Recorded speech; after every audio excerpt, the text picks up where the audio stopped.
bosses, always angry, hostile, taking wrong meaning, always fighting and upset about things. Possessive also, so try to.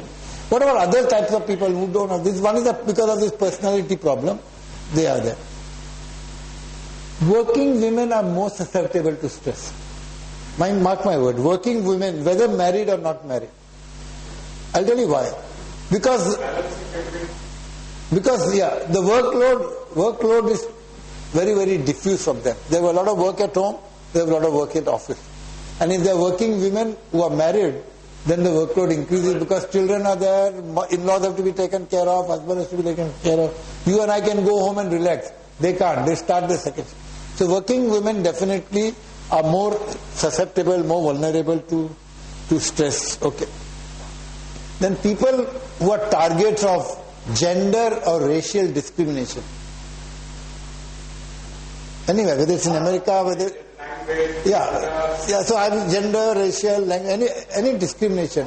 You have to work harder to prove yourself. You have to be 100 times better than the other person.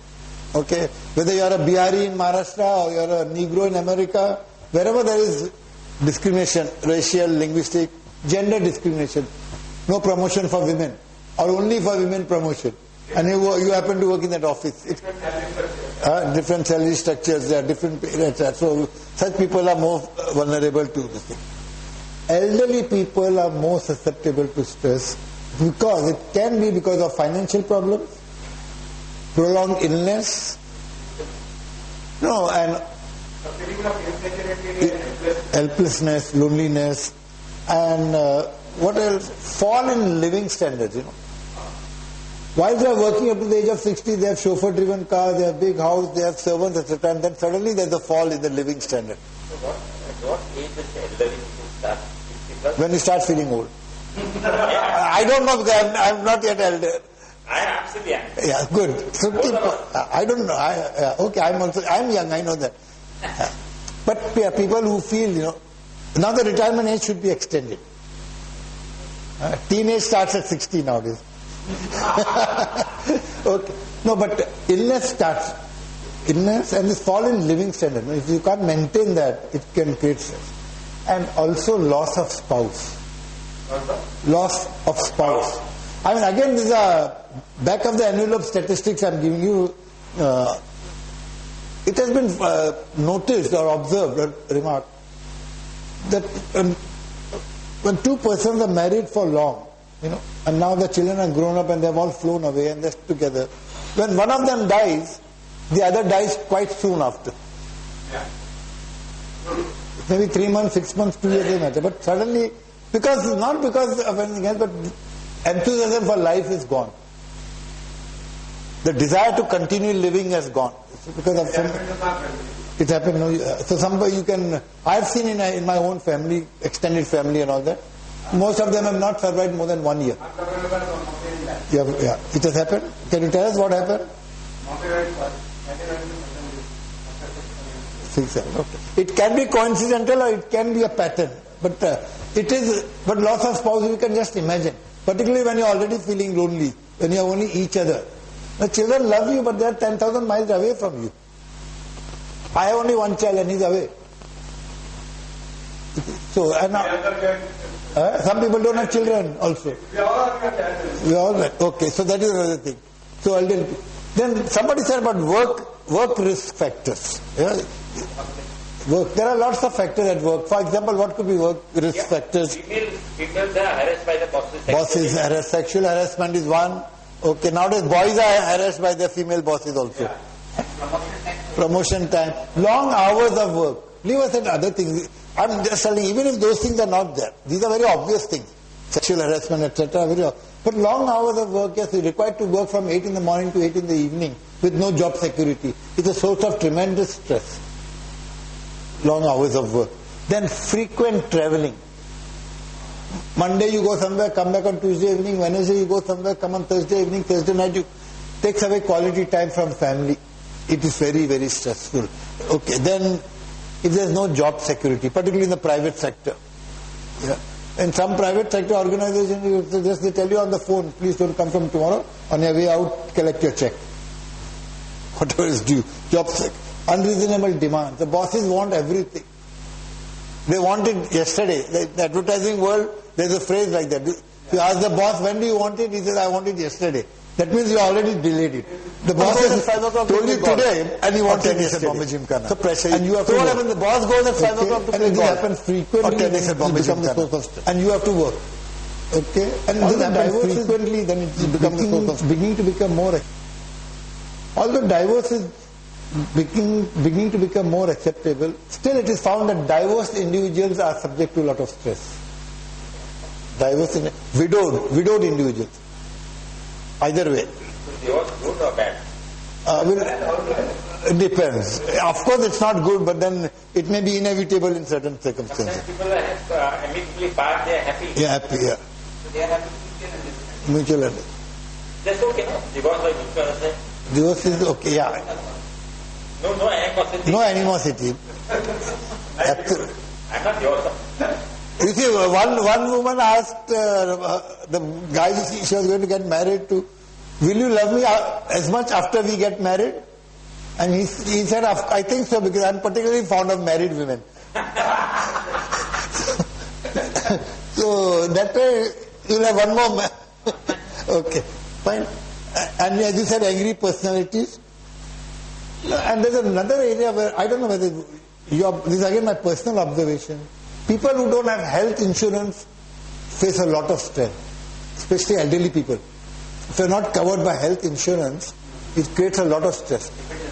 Dependent, you don't know, suddenly something happens and 15 lakhs, 10 lakhs, 20 lakhs, something is just gone, 5 lakhs. And you don't have health insurance. Thinking that you don't have health insurance only, you might attract disease to yourself. See, worrying about it, what will happen?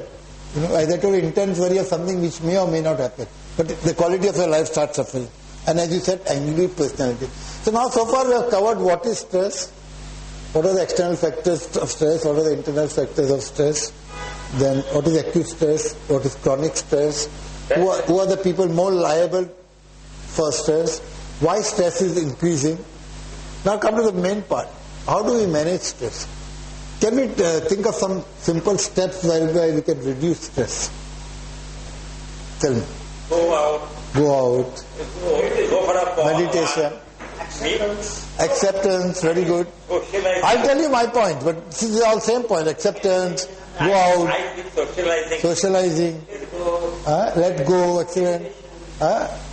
Meditation. Facing the situation. Awareness. Dancing. Sports activity. Music, listening to music, yeah, fine. So you know everything. I have enumerated a few points. Stress is different than depression is actually different. Yeah, depression. Stress is your response to...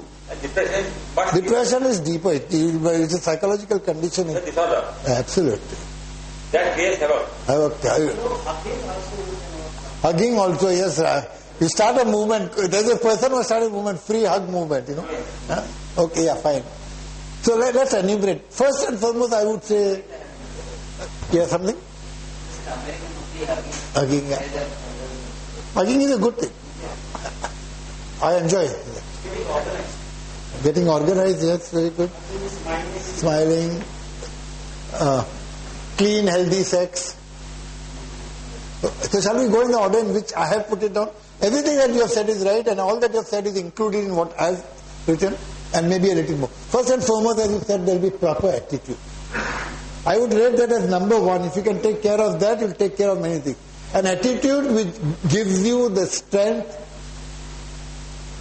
to accept what you cannot change, the courage to change what you can change, and the wisdom to know the difference. Oh, that's a very good.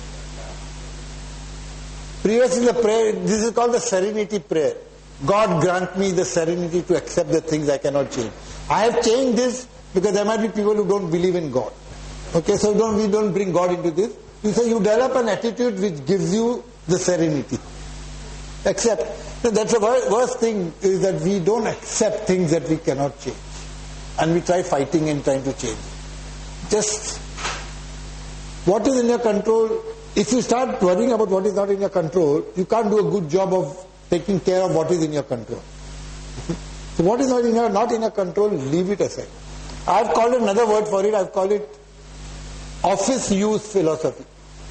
For office use philosophy. You know what it means?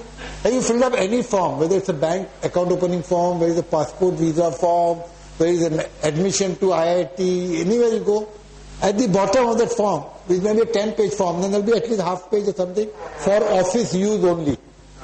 Where they put in whatever they want to put, challan number, check number, this thing, that thing, etc. You can't do anything about that. So you leave that aside. That is what I call for office use philosophy. What is not your domain, leave it aside. And try to control only what you can control. So this is the first thing. If you can develop this, and it takes only about 400 years to develop this attitude. Now that was a joke only, poor joke. What I mean to say, you have to work at it daily. So it's not something you read once or you listen to Rashid Merchant once and it becomes, I have, last 60 years I've been doing this. And you keep on, see, all big things are only the net result of incremental growth, Small step growth, okay. The first thing I would say is develop that attitude. Okay, that's most important. Second would be keep proper perspective. Put things in proper perspective. Don't over-exaggerate the importance of any one single event in your life. See it from the big picture. Look at it from your whole life. How much important it is from your entire life. Another way of asking, some people ask you, will I worry about this 6 months from today? Will I think about it 8 days from today? And if you find that no, you're not going to think about it, it means it's not an important thing. Then you'll find that there are only few areas which are really very, very important. And you concentrate on those. I'll give you 2 examples. I used to teach, last time also I told you, I used to teach at British Institute here at Fountain. I used to stay at Jew. I had my own car, I used to drive. Now, a couple of Sundays, what happened, I just got late into getting out of the house. And then I started driving like mad. And it's a long distance from Jew to Fountain, Although traffic signals are not there Sunday morning. And I was tensed up, stressed, braking signals, overlooking, and then some car coming here and there. Then the third day when it happened, third Sunday it happened, suddenly I stopped myself somewhere near Baikila. And I said, Rashid, what are you doing? What's going to happen if you go late? 5 minutes, 10 minutes late. Nothing will happen.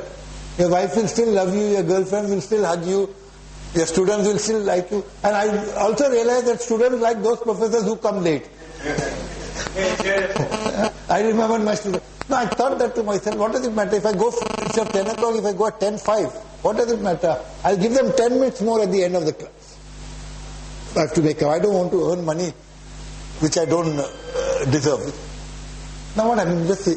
For 3 Sundays, that event was taken out of proportion to its importance. And it caused me a lot of stress. Today I'll never run for a moving bus or a moving train. I'll try my best to be on time, but if I'm not on time, I'll say sorry. I cannot. But I won't allow that to become a stress. I'll give another example. A girl, young girl, like one of these girls, beautiful girls, she left her hometown and went to study in some other town in America. After 6 months or 12 months, she wrote a letter to her parents saying that she met with an accident and she fell down. And then there was a medical fraternity there and that guy came and then he helped her, he got up, he took her to his room and it made her all right. And then I went for coffee with him and then slowly our friendship grew, etc. And now I'm going to get married to him 2 months from now and I am already carrying his child. Okay? And just to tell you, he's a Negro, they're fair, okay? He's a Negro and he does not believe in God also. And the father and mother, when they read that letter, they started shouting and jumping, oh my God, what has happened to our daughter? Why did we allow her to go? This, that. Okay. Stress and everything. Then below she wrote after that, P.S. Sorry mommy and dad to alarm you. Nothing like that has happened in my life. I just wanted to tell you that out of the 8 subjects, I got A in 6 subjects. In 2 subjects I failed. And then both father and mother said, thank God everything is okay with our child. You've seen the perspective.